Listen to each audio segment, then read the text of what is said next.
Thompson heaving one down the sideline, and he's got Kazmeir over the top. Big side, down the sideline. Touchdown! His signature move and his signature performance. Allen, big ball one more time. 58 yards this time. You're listening to the Bruin Bible. This is your host, Will Decker, bringing you UCLA football content all throughout the year for LA Football Network. What is good, Bruin Bible listeners? It is your host, Will Decker. We got to get a sponsor in before we start this episode. It's BetOnline. BetOnline is your number one source for all your basketball info, stats, news, and scores. Get the latest odds and lines and the latest matchup reports for this year's NBA playoffs. BetOnline is your sports intel headquarters this season, as we have you covered for your insider sports wagering needs. From basketball, Major League Baseball, NHL, hockey, golf, to UFC and boxing, the fastest and easiest way to get your betting info, including live betting options and your favorite casino and card games available to play right from your home. Make sure you check out BetOnline. Get into the action today. So head to the website or use your mobile device to join, and be sure to use your promo code BELIEVE to receive your 50% bonus on your first deposit. BetOnline, where the game starts. Now to the Bruin Bible. What is up, Bruin Bible listeners? This is your host, Will Decker, a Sunday night edition of the Bruin Bible, trying to recap this big-time week for our UCLA Bruins. And it came with a big commitment. Rob Booker out of Waunakee, Wisconsin, flipped from the University of Wisconsin Badgers to your UCLA Bruins. He's coming to sunny LA. It's a big time commitment for UCLA on various different levels. I'm going to break down why this is such a big flip for UCLA, and then I'm going to break down the top 5 commitment flips for UCLA in the Chip Kelly era. I've got some great names on this list. May have missed a couple, so I'm interested to see what you guys think when it comes to the UCLA players and the players that flip their commitments to the Bruins. Let's start with Rob Booker, 6'6", 215-pound tight end out of Wisconsin. This guy was a huge flip on a number of different levels, and I want to break down why I believe that this is, a very huge commitment for UCLA, given his 3-star status and what he means to the program. First and foremost, this is a big flip for UCLA because they are already flipping players that are committed to their competition. Big Ten is just a year away, and Wisconsin, very much a premier program, man. I mean, I know they just got Luke Fickell, who I think is going to keep them very, very relevant within the Big Ten. But you look at their last 30 years, they had Ron Dayne, who is a Heisman winner. They have been to multiple Rose Bowls.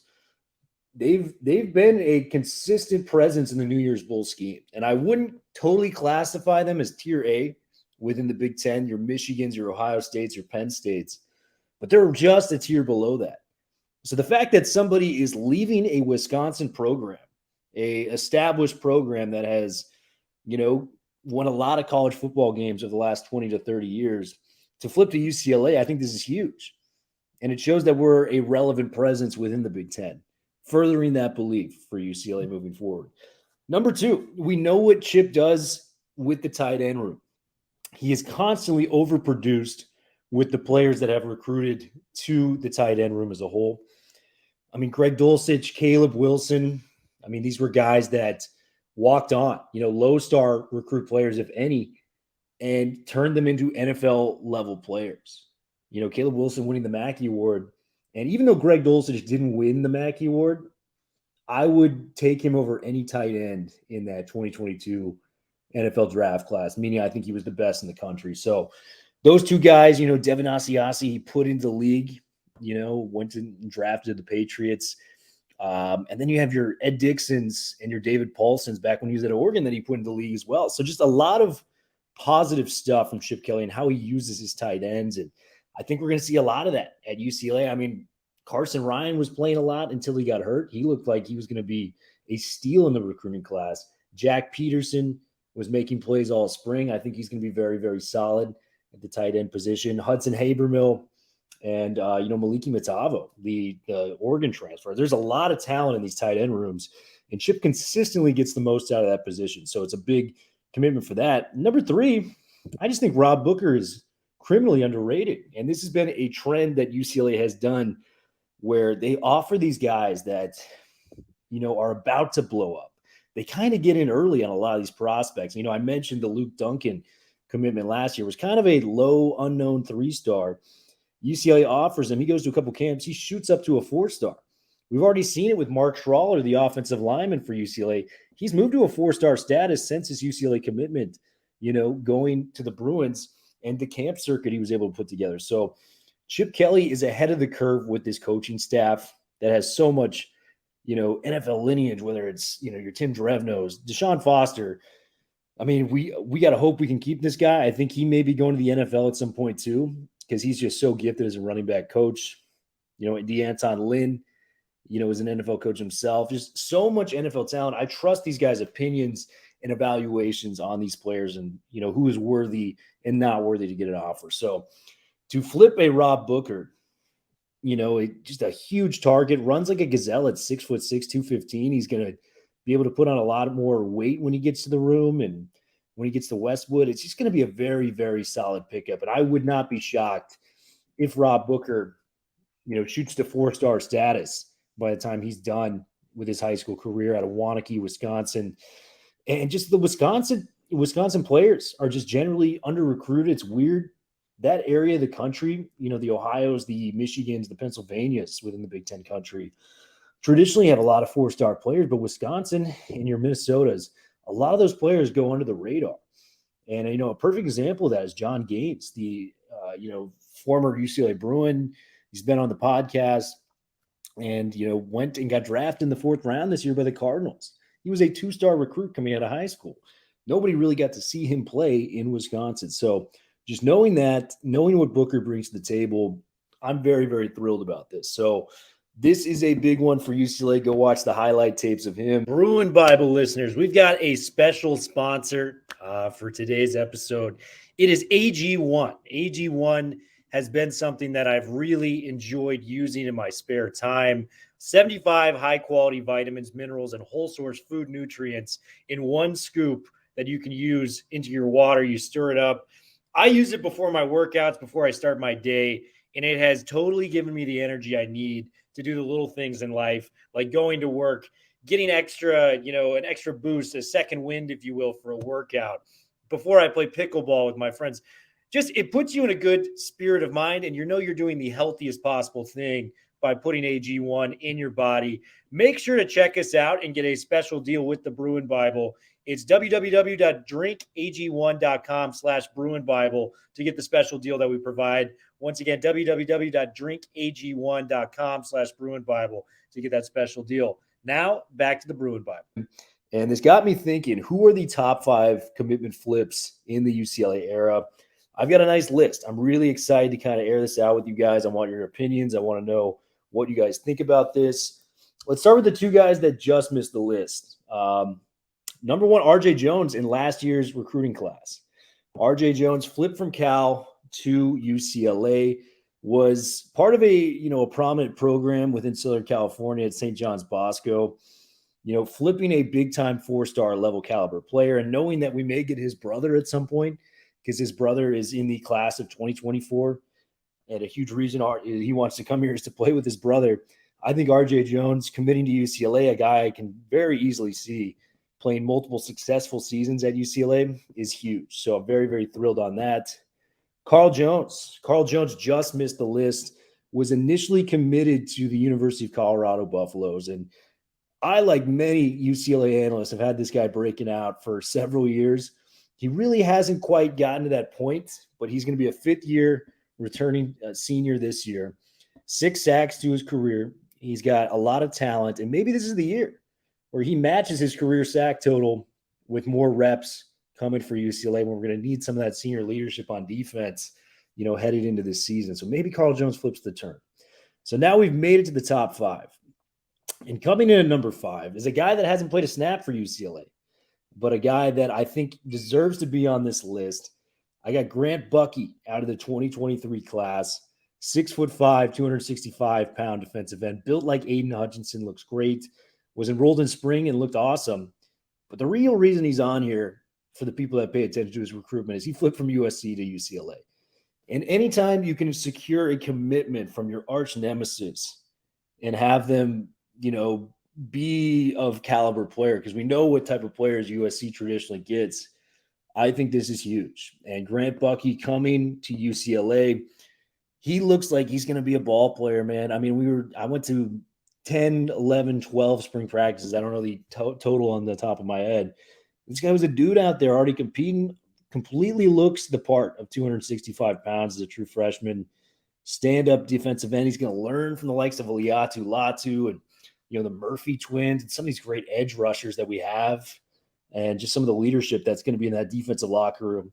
I'm betting on Grant Buckey to be a very productive player at UCLA. And, if he does reach his ceiling, he's going to be a high-level NFL draft pick. So Grant Buckey, for his high-level ceiling and his former USC commitment, we got to put him in at number 5. So Grant Buckey coming in at number 5. Number 4, a guy that I think is going to take the reins for the starting safety spot, strong safety spot next to Jordan Anderson. Kamari Ramsey was a part of the 2022 recruiting class out of Sierra Canyon High School. You guys probably know it as Bronny James's high school. A lot of famous high school players have gone there, but they do have a football team too. Committed to Stanford, and he was a part of David Shaw's, last recruiting class there in 2022. And I think he saw the writing on the wall. He wanted to get out of there. He flipped, and then he went to UCLA. He was actually the highest rated player in the 2022 class. And you can see, he's a very solid player, and he's going to potentially break into the starting lineup as early as this season, may beat out Kenny Churchwell as the starting strong safety. Very intelligent player, underrated, when it comes to the hit stick that he can provide out there in the open field. I really like Ramsey, and I think UCLA, he was the highest rated recruit. Flipping him from the likes of a Stanford was huge as well. Just a school that is so prestigious and, massive for delivering on talent and, academics. It's a hard school to get a player to flip from, knowing that they were going to Stanford. So getting Kamari Ramsey, given the caliber of the player, getting him as a flip from Stanford, we got to put him in number 4. Number 3, this is where it gets interesting. I could go a variety of different directions, but I'm going to go with Alec Anderson, man. He was right tackle at UCLA. He was about as solid as you can get from the right tackle position. 30 games played in his UCLA career, 17 starts at right tackle for UCLA. And he was about as solid as you could find as a Pac-12 level starting right tackle. I wouldn't say he was a starter. I wouldn't say he was a star. I wouldn't say he was a guy that, was flirting with All-American status. But this guy's playing in the NFL. He's with the Bills right now, was a very productive player. And you just felt confident with him out there at the right tackle position, really solidified the right side of the line. Came on the Bruin Bible. We got to hear his story and his impact on the line. We had John Gaines on. Him and Gaines were as thick as thieves together, very close buddies. And, with Alec Anderson, he said he's one of the smartest guys, in the room. He got everybody else up to speed, kind of what Gaines did this year for the line. So Alec Anderson, the impact he made in the starts for his career, the next level prowess he was able to achieve with the Buffalo Bills, just being a damn good player for UCLA. We got to put him in at number 3. Alec Anderson coming in at number 3 for the UCLA Bruins. Number 2, a guy that played two sides of the football. And by the way, Alec Anderson was committed to Washington State. I want to clear that up. So he was a Washington State commit, ended up flipping to UCLA late in the process. I was so jazzed to talk about our guy, Alec Anderson. I forgot what even school he went to. So Alec Anderson flipped from Washington State to your UCLA Bruins. Number 2, Neo Mafi, a guy who played defense and offense for UCLA, flipped from Cal, another Cal victory for UCLA in terms of acquiring talent. I think the tax we're paying them is for all the recruits and transfers we're being able to take away from them, because at this point, it's just getting silly, man. 14 starts on defense, was a solid defender. And then they say, hey, Neo, I think if you switch to offensive line, maybe lose some weight, I think you can make the NFL. Lost the weight, came in and was one of the highest rated guards, in the entire country. I think he was number 2 last year, according to PFF for UCLA. was just an absolute stud, man. And drafted in the 4th or 5th round by the Patriots this year. Huge get for New England. And if you're asking me who may have the longest, most successful career out of this draft class, even guys like Charbonnet and Dorian Thompson-Robinson, it wouldn't totally shock me if Neo Mafi was the guy that had the strongest resume in terms of numbers of years, in terms of maybe accolades when it comes to the guard position. He's going to one of the best offensive line coaches and coaching groups in Dante Scarnecchia and New England, Belichick, all that jazz. So Neo Mafi, I think, has got to be on the list. Flip from Cal to UCLA, and UCLA, he represents everything that's great about being a Bruin with the great journey, the story, the massive amount of weight loss to just mauling dudes in the run game. So Neo Mafi, he comes in at number 2. And number 1, fairly obvious. We got to go with our guy Dante Moore, man. Hasn't played a snap either, but 5-star quarterback, legitimized UCLA in terms of going to the Big Ten. We needed a face to do that. And Chip Kelly, the fan base, we're still about 50-50 on Chip, it feels like. We needed a face where this guy's going to be able to play. He's going to be, moving to the Big Ten, a on-field presence as the face of the program, if you will. Dante Moore is that. We saw him enroll early, competing for the 1 spot in the quarterback room as a 17-year-old, and he may win the job. He's just an absolute stud. He flipped from Oregon University, came down here, and he's from the Midwest too. So he's from Detroit, Michigan. So just knowing that you had another presence coming from the Midwest, Big Ten country, if you will, to UCLA is so big on a variety of different levels. And if I was betting, I will bet that Dante Moore, if he does reach his ceiling at UCLA, will be the most successful quarterback we've had here since Cade McNown and Troy Aikman, and maybe rewrites the record book completely, even with the likes of a Dorian Thompson-Robinson numbers, things like that, and what he's able to do. I just believe in the kid. Elite poise, leadership, ball placement, touch. He's got it all, man. And I'm really excited to see where it goes. Bruin Bible, thank you guys so much for tuning in on this Sunday evening. Had to give you guys the update on Rob Booker. Really excited about him coming into our program. Make sure to like and subscribe to the Bruin Bible podcast. We've got some great things coming in store, so please check us out. Much love to you guys, man, and we'll see you later this week with the offensive line rankings and where we feel about UCLA's O-line coming into 2023. Take it easy.